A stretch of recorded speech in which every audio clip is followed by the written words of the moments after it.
Turabasuhuza nshuti bakunzi ba Alpha Channel, tubaha ikaze mu kiganiro twabateguriye.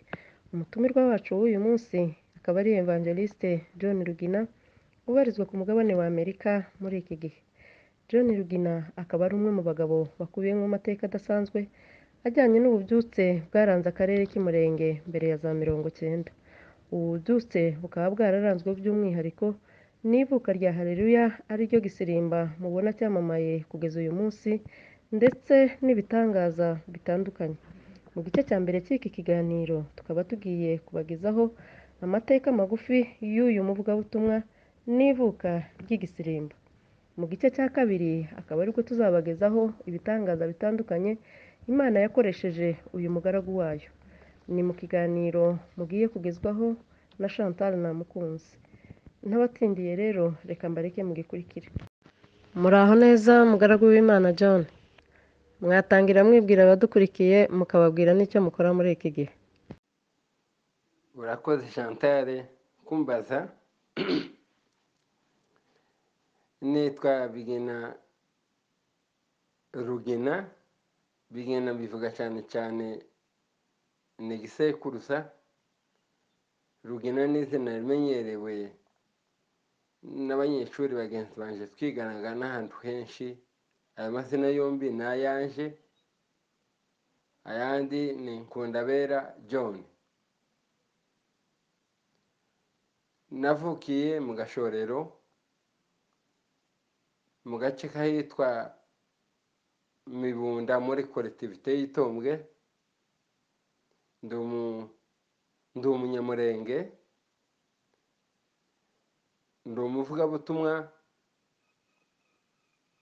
wahamagawe n'Imana ngo mvuge ubutumwa bwiza mu bantu.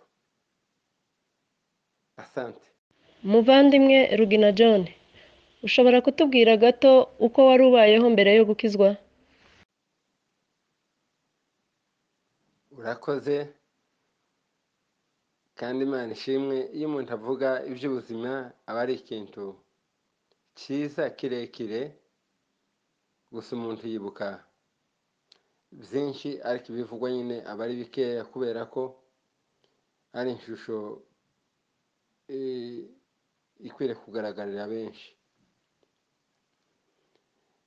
Nakuriye ahantu hatari ikanisa. Data yaragira abagore babiri,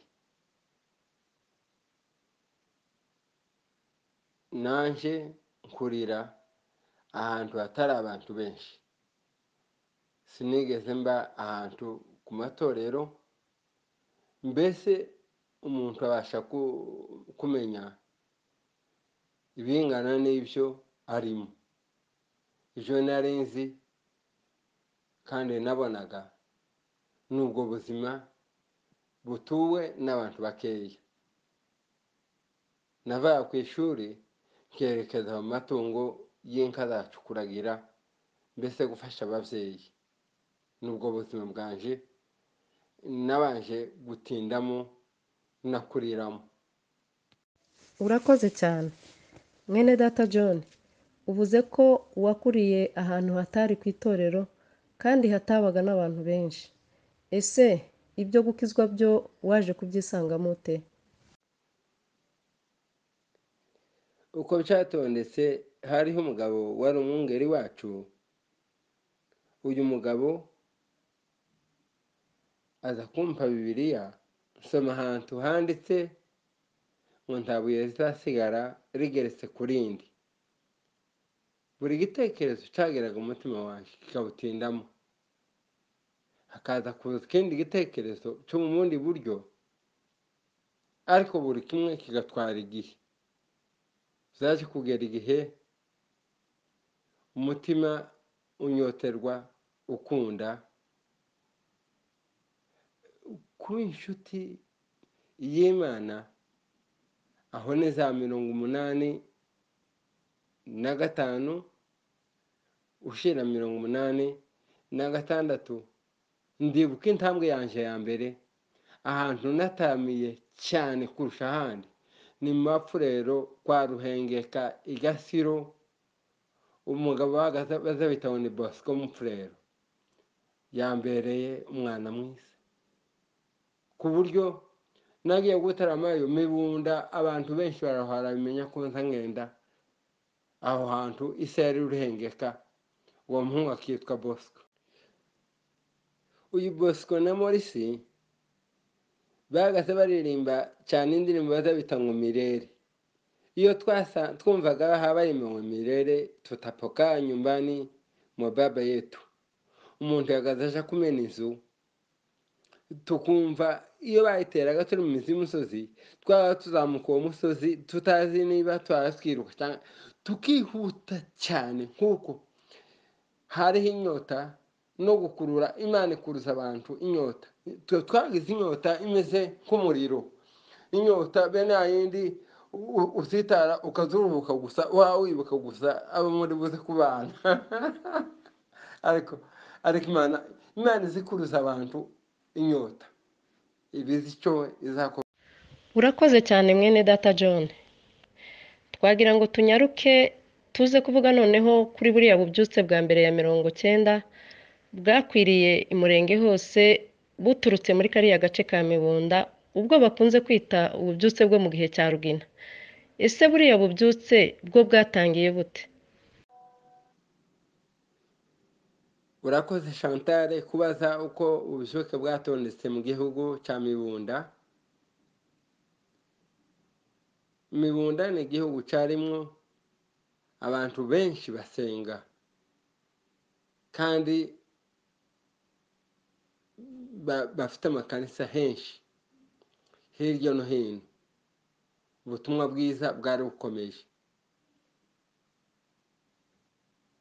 Icyiza cy'Imana izizana ikindi kintu kigahinduka gisha amaso ya bose akakibona gute. Nyuma y'ibi bitaramo n'umuriro n'inyota mu buzima, ku rurimi haje umuriro w'Imana. Kuko ntakundi twamenye kubyita, twumvise ari ibintu by'umuriro. Nyuma yo kumva umuriro nuko twari dukwiriye kuzita wari umuriro. Uyu muriro utera abantu gutarama. Hanyuma muri bakeya bene data twataramanaga dutondeka kugenda tujya kuvuga ubutumwa, tukamanuka za KWITA, za lisanse na za maranda. Nyamara icyo gihe umuriro wari mu mutima kandi ubwacu tukavuga ngo twabaye abavugabutumwa, ariko ntitwasaga n'abavugabutumwa. Byari mu mutima ariko byari bitaragaragara. Umva uko byagendaga. Ndibuka duhura na bene data benshi, umwete wariho kubwirana ngo ivugabutumwa, twabaye abavugabutumwa. Noneho kumwe kw'ibishungo z'abakirisitu n'urungano rw'abantu bakaza gutegera ngo bumve ukuntu umuntu yabaye umuvugabutumwa. Twamara gushika, ndibuka hamwe iyo najaga kubwiriza ivugabutumwa bakanemerera kurya abakozi baba boroshye cyane. Natangira kuvuga ivugabutumwa nkabwira abantu ngo mu ijuru ngo ni nk'umurambi muremure ngo uriho amatara, ngo umuntu n'uwo yogwa ntacyo yoba. Kandi nyine bakanihanganira amakuru atahagira nk'iherezo. Biragenda bigatwara ukwezi, bigatwara amezi abiri. Noneho tugasoma, ariko umuntu yasoma nturuhu urebe naho wasomye gusa ukama unezezwa nuko gusa uri umuvugabutumwa.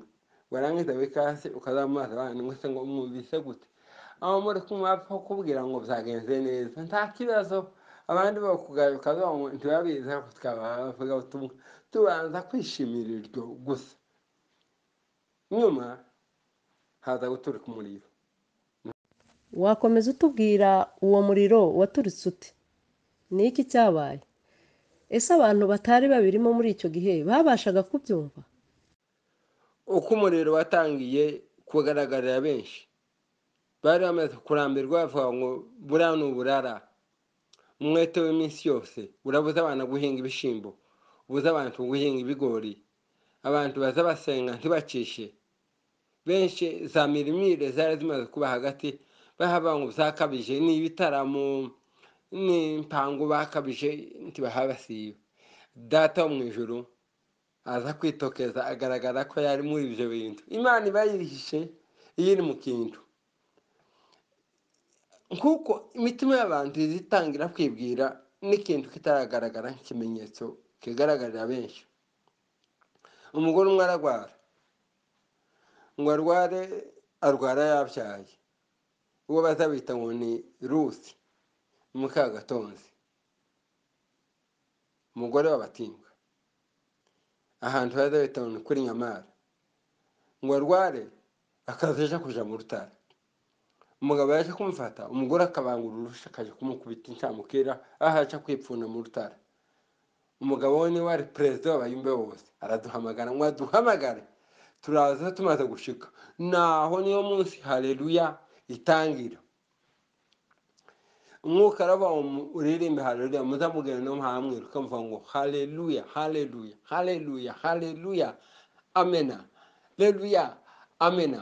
Uko niko twatondetse tubikora uko Imana ivuze, tugakundana tukubahana tugakirana bugufi tugaherekezanya. Niko twari tumeze abanyamibunda. Hanyuma uwo mugore ngo akire, hama haturika ibitangaza birakoreka, ababyimbye bakabyimbuka, abarwayi mu nda bagakira.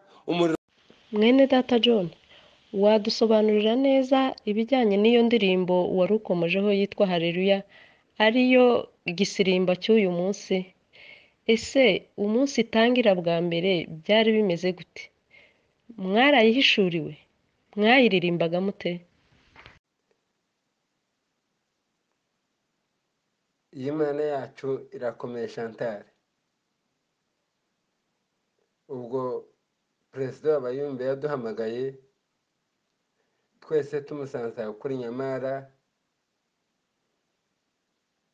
atwereka ikibazo cyamubayeho, indwara y'uwo mugore. Umwuka amanuka kuri umwe muri bene data uko twaje duhuriye kuri uwo murwayi wafashwe n'indwara, umubyeyi ubyaye. Umwuka aravuga ngo mugende muririmba haleluya, mudahagaze hamwe, mugende mwiruka, muzamugera hariya na hariya. Iyo abantu bafite inyota y'Imana baba bakeneye gukora uko Imana ibabwiye.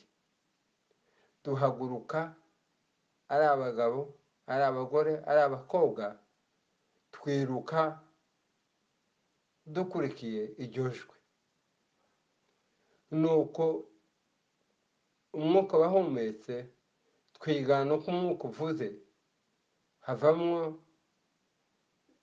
umusaruro uhereye icyo gihe kugeza ubu. Haleluya iyo iririmbwa ab'iki gihe barayibona. Twe twibuka ukuntu zaje mu ijwi rito ryoroheje, tugatangara. Imana yotangiza akantu ni nk'agashashi k'umuriro kaza gatebuka kagatwika igihugu cyose. Uko niko twirukanse dukubita hariya, ariko uko tuba tugenda turirimba twikira mu nzuzi, hakabaho dusanga abagore n'abakobwa bahaye bamesa, tukagira isoni, ariko tugakomeza kumvira Imana, tukagenda turirimba tutitaye ku bahaye baduseka. Urumva nawe kugira ngo ku manywa abantu bakuru kandi benshi babikore gutyo, ari ntabwo abantu bigeze kubona abantu bahaye baririmba, bahaye biruka, byari bidasobanutse nyine mu bwenge bwaba ari abantu. Haba n'ubwacu twaze twumva yuko ari ugukora icyo Imana yavuze, twari tuzi aho bizogera. Twiruka dukubita hirya, tugakubita haja kuri Nyamara, tukagaruka tukambuka tukagera hakurya ahari umugabo w'abahinda ngo ni indege, tukarenga hirya haja muri Gasuma tukagaruka tugasa kandi tugakuka mu kanya ngo duhure twicaye bamwe barushe bahabanywa amazi wari urwaye akira ubwo yabaye muzima n'uyu munsi arahari n'uwo mwana Imana waruvutse nawe arahari. Nuko byatangije ari ijwi ryururutse mu muntu, hanyuma dusanga harimo impamvu ndende y'Imana. Murakoze mwene data John. Twagira ngo tugaruke kuri uriya munsi wavuze mwasengeye uriya mugore, ari nawo munsi mwahishuriwe indirimbo yitwa HALLELUYA. Twavuga ko ariyo ntangiriro y'igisirimba n'imbyino tubona uyu munsi. Ese hari amasano byaba bifitanye? Nibwo twavuga ko ari aho naho igisirimba cyavuye? Nagira ngo ubisobanurire abantu neza babyumve. Yego rwose, n'uriya munsi nubwo nibwo buzuke bwatangijwe n'igisirimba, kuko igisirimba ndetse yari imbyino y'abaturanyi bakunze kwiyitirira abantu kuko batabikundaga mu bitekerezo byabo, idasa n'indirimbo bamenyereye zabo zisanzwe mu makanisa n'ahandi, kuko yari umuriro. Izina ryose baze bayita ryaze ribera kandi rikaba ryiza. Umuriro w'Imana uduhindura ibintu byose byiza. Imana ishimwe. Murakoze cyane mugaragu w'Imana John. Ese iyi ndirimbo ya HALLELUYA ko yari indirimbo ifite ijambo rimwe cyangwa igitero kimwe gusa, mwarayiririmbaga abantu bagafashwa? Amatorero mwabarizwagamo muri icyo gihe babashaga kumva ko ari indirimbo y'umwuka koko?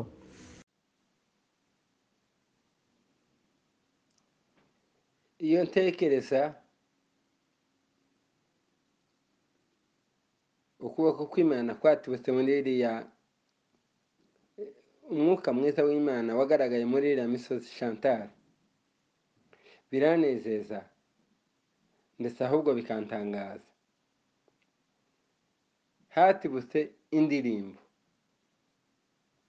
iyi HALLELUYA, nzamona ko ari ibyara indirimbo zose zihimbwa, kuko umwuka w'indirimbo yagaze iririmbwa ari ivensi imwe, igafata abantu mu bitekerezo, abantu bagasanga batabonye umuriro. Nyuma yo gukira k'uyu mubyeyi hakize abantu benshi benshi benshi benshi bashoboka. Ni nayo ndirimbo twakomeje kuririmba henshi kenshi, ariko buri uko twayiririmbaga, kuko hariho amakominote ashingiye ku ndirimbo bamenyereye, amakanisa yagerageje kuyirwanya, akayivuga nabi, akayigaya, akayigamba, kuko batanezezwaga nayo. Si umuco w'ubwoko bwacu kubyina. Uretse umwuka w'Imana nta kindi cyawuzinisha ubwoko bw'abantu bo ku misozi miremire. Ni abantu bagira umuco wo kwicara, ntibaba bakeneye no kwishaganya. Ariko HALLELUYA buriya ubona bayibyina sibo, ni umuriro kandi ni ikintu cyavuye ku Mana. Ngira ngo abantu bibazaga ku bijyanye n'igisirimba mwiyumviye inkomoko yacyo, abagishuriwe n'imbaraga cyari gifite. Umukozi w'Imana John, ni iki wavuga ku gisirimba cy'uyu munsi ukigereranyije n'icyo mu gihe cyanyu? Ese muracyabona bigifitanye isano, cyangwa se muracyabona bigifite wa mwimerere w'ibyo mwahishuriwe? Chantal, icyo kibazo ubaza ni cyiza.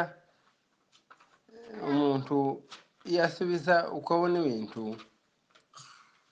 cyo ni igitekerezo kiba gifashe urwego rwiza. Je mu mutima wanje iyo mbona ishusho y'igisirimba nezezwa nuko twungutse inanga.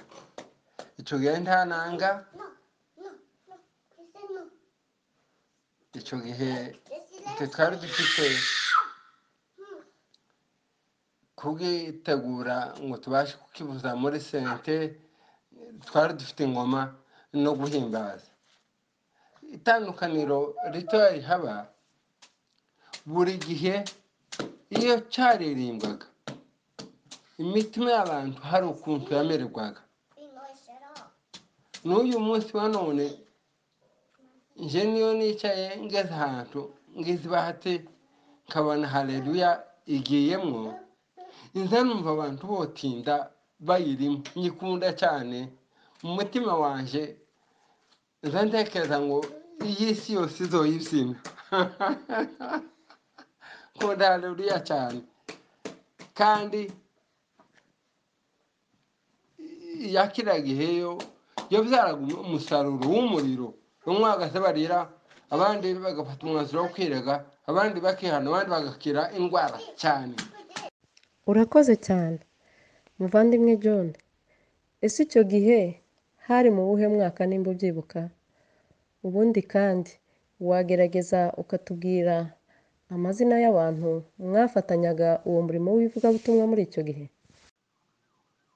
Ndibuka ko ari umwaka w'1987 niho mu mwete mwinshi, mu ngendo nyinshi, mu bitaramo byinshi, mu mvura hirya no hino, byabanjirijwe n'uwo mwete n'iyo nyota. Amazina yabo nibuka bene data bari mu karere ko mu Mibunda hahagurutse benshi, ariko nkaba ibyo twabaga turi kumwe kenshi ni uwitwa Kayumbe Nyenyeri. Uwo ni umugabo twari kumwe kenshi. Ni uwitwa Huri, nawe twarataramana kenshi.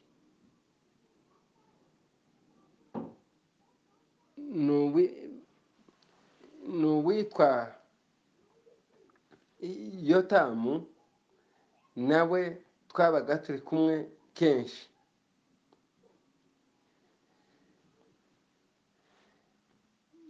Abo ni abagabo. Hakabaho n'abandi ngo ni ba Sebintu. Abo bose mpamvuga nabo mu karere k'iwacu mu KWITA mu Bahinda.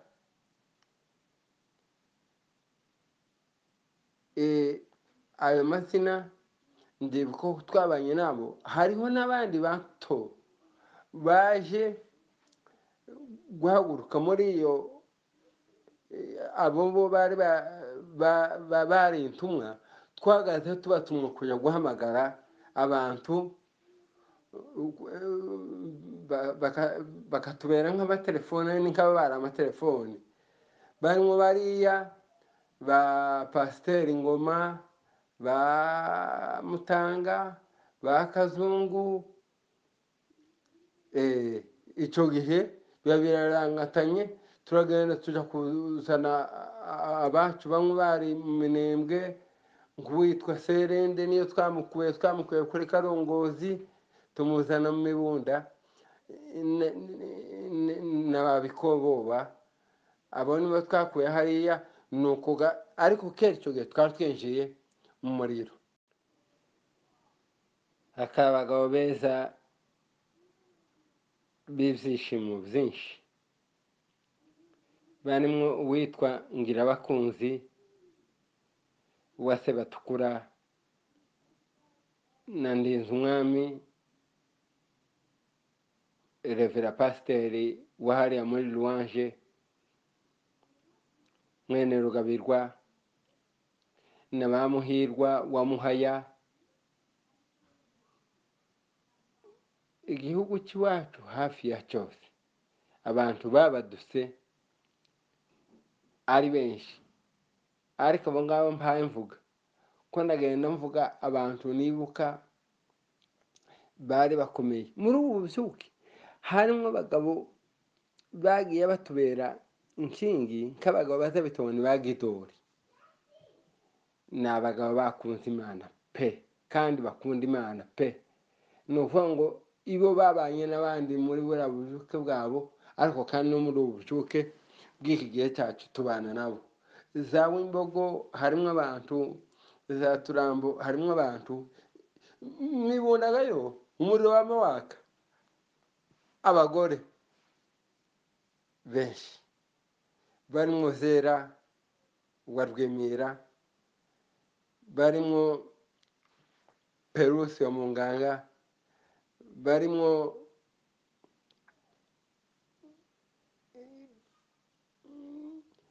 Paulina wa Rugengama, barimo negezemo n'abagore bahagurutse hafi ya bose. Abo mpango bugenda nk'abagaza bagenda tukazengurukana tugakorana imisitari, ariko n'abandi benshi bashiga kwicome kujamo sinyabashe kuba umubare, ariko njyewe negezemo na igihugu cyose gisa nkaho taba tuvuga. Muri aba bagore harimo umugore n'ubu nyine ari Bugande baza bita ngo ni Nyaruhanga wa Rugabirwa, ariko Mibunda n'umugabo baza bita ngo ni Ruzeramihori w'Abasita ariko kiriya gihugu cyatse umuriro. Mana we waje uri umuriro mu gihugu cy'imisozi miremire, utanga inyota nyinshi yo kugukunda no kugukorera. Utanga indirimbo sha haleluya yatse nk'umuriro mu bato n'abakuru. Imbaraga z'umwuka wawe zikora ibitangaza, abari abarwayi benshi barakira. Arakoze cyane umugaragu w'Imana Rugina John ku isengesho ryiza atugejejeho, ariryo rirangije iki gice cya mbere cy'ikiganiro twagiranye. Bakunzi bacu, ntimugacikwe n'igice cya kabiri gikubiyemo ibitangaza bikomeye Imana yakoresheje uyu mugaragu wayo. Ntimwibagirwe kandi no gukora subscribe, like, share na comment. Murakoze naho ubutaha.